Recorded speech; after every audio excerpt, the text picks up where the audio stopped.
Okay. This week in Ontario County Grand Jury has been meeting to hear testimony and review evidence gathered in the Tony Stewart matter relating to the death of Kevin Ward at the Canandaigua Motor Speedway on August 9th, 2014. The grand jury has today completed its investigation. During the course of the grand jury presentation, approximately 24 witnesses testified. These included a number of race car drivers, racetrack employees and volunteers, 2 accident reconstructionists, medical personnel, and a number of police officers. In addition, the grand jury reviewed a number of photographs and video recordings as well as other documentary evidence.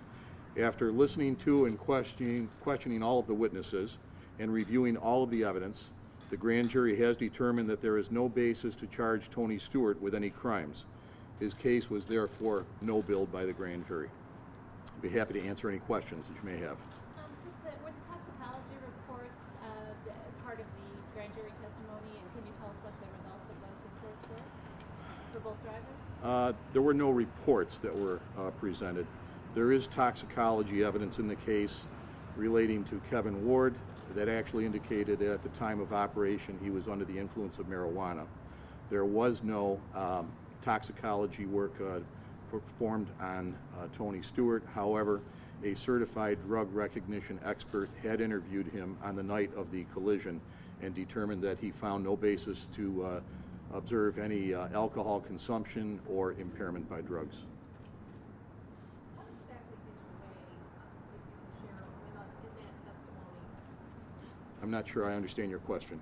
What are some of the things the grand jury had to weigh or they heard from 2 witnesses? Well, they had, basically, I made it a goal to present every witness to the grand jury that had any possible relevant evidence to offer. So they did comprise, the witnesses, the various categories of personnel that I've described here. And their job was to determine whether or not, based upon all of the evidence that they heard, all the testimony that they heard, whether there was reasonable cause to believe that Tony Stewart had committed a crime or not. Obviously, their vote was that they did not reach that finding. Hey, Mike, we had heard that there had been a second video recording of the incident that occurred. What did that video show? Did it give you any other compelling information? There were 2 videos. The first one, of course, was the one that everybody saw that had been posted on YouTube, but then the second video was the racetrack's own video. They were relatively similar in what they showed. Actually, the racetrack video was of a little higher quality. Those videos were examined in detail. They were enhanced. They were run through programs that allowed the frames to be isolated. They were run at 75, 50, and 25% speed. They were overlaid with grids and data, and they were a pretty important piece of the evidence that was considered here. And the result, what did they tell you? The videos? Well, the videos actually did not demonstrate any aberrational driving by Tony Stewart until the point of impact with Kevin Ward, at which point his vehicle veered to the right up the track as a result of the collision. Prior to that, his course was pretty straight. You said that Kevin Ward tested positive for marijuana. Was it enough to impair judgment? The levels that were determined were enough to impair judgment, yes. In finding Tony Stewart essentially, free of guilt here, are we finding that Kevin Ward Jr. may have been at fault? Grand jury was, of course, never tasked with the responsibility of anything other than to determine whether there was enough evidence to file charges against Tony Stewart. They were not considering whether anybody else was at fault.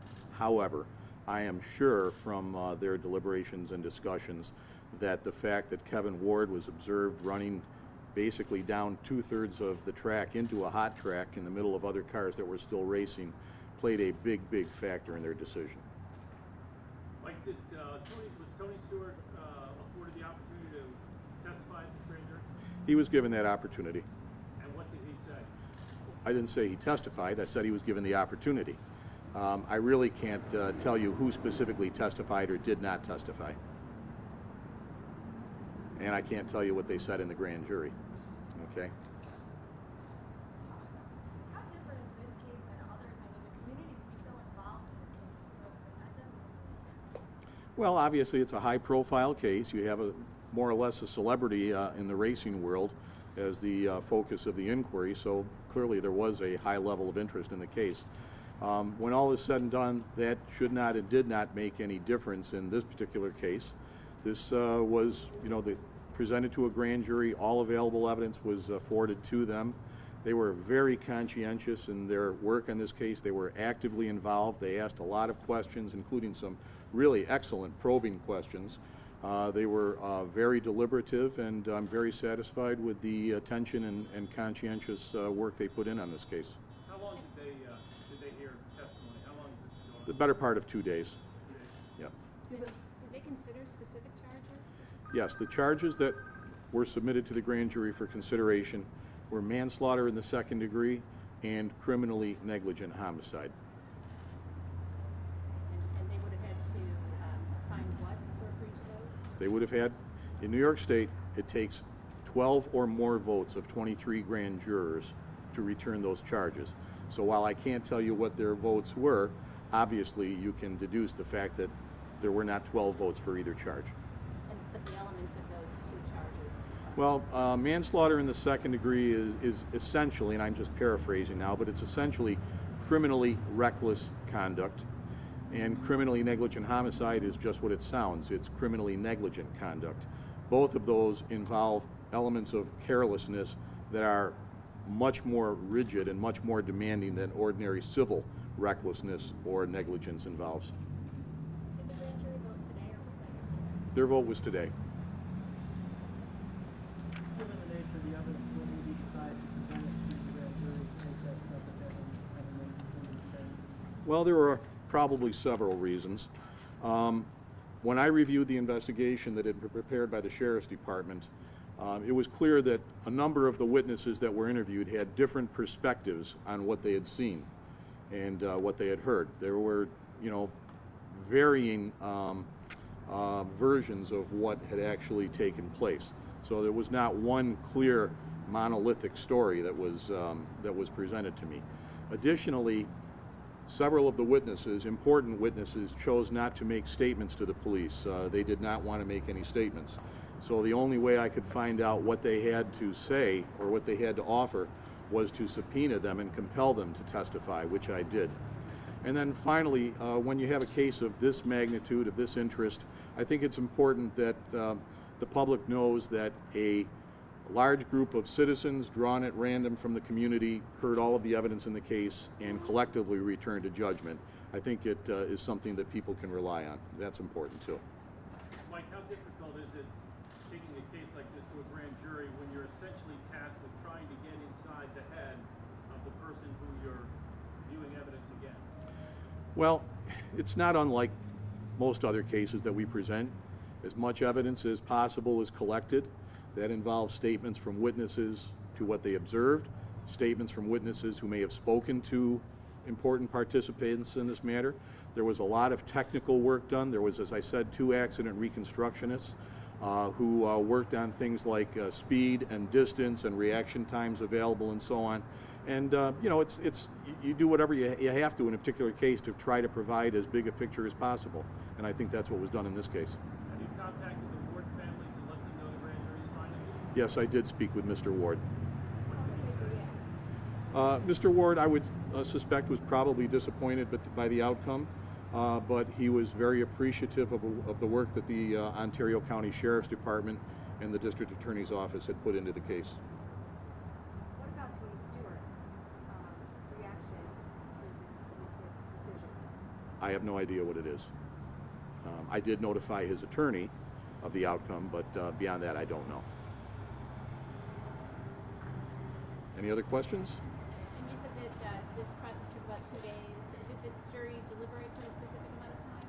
They deliberated after the last witness finished testifying for a significant amount of time before returning their judgment.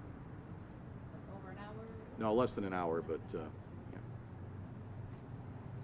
Can you speak to why the toxicology tests were not done on Stewart? In New York State, law enforcement cannot compel any person to provide blood samples, urine samples, things of that nature, unless they have been arrested for a crime. obviously Tony Stewart was not arrested. Therefore, there was no legal basis for law enforcement to attempt to acquire that. What about the track? Is anybody looking into how things could be changed and this doesn't happen again? Well, again, that's not the grand jury's function. That's not my function. That is really, if that's going to happen, that's going to be an internal discussion that they will have to have. You know, again, you know, realistically, I think judgment is probably the most important factor in this case. And you said you couldn't compel Tony Stewart to provide samples, but did you ask him or did you want those from him? I don't believe law enforcement ever did that when they initially met with him. I don't know. In fact, I know that there was no request of him for that. As I said, a drug recognition expert did meet with him and speak with him, and it's a certified expert in New York State that requires a certain level of training, passing of examinations, things of that nature, and he determined that there was no basis to draw the conclusion of alcohol or drug involvement.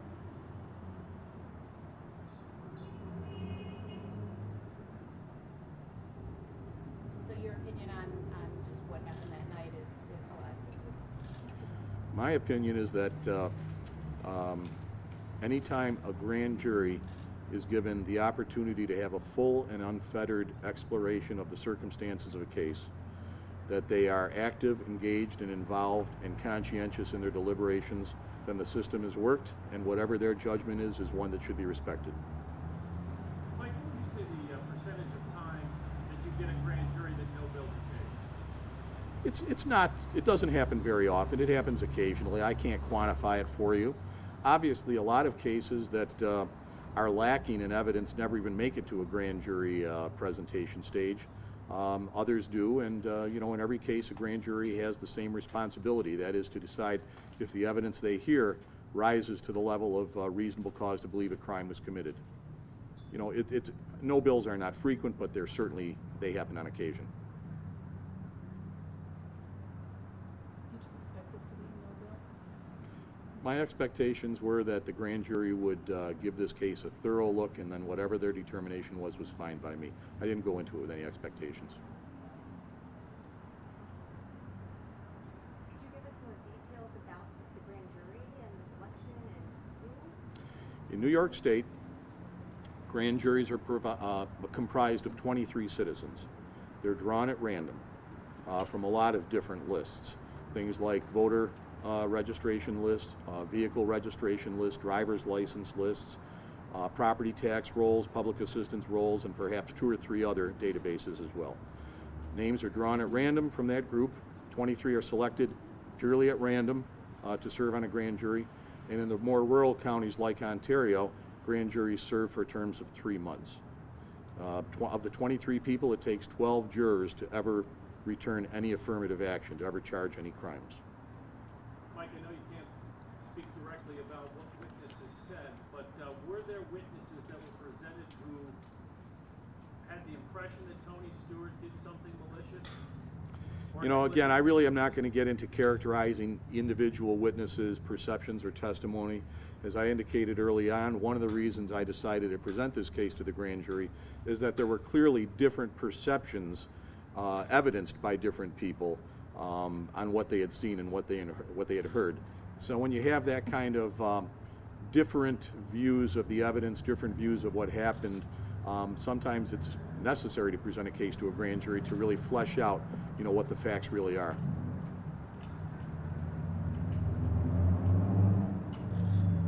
Anything else? Okay, thank you very much.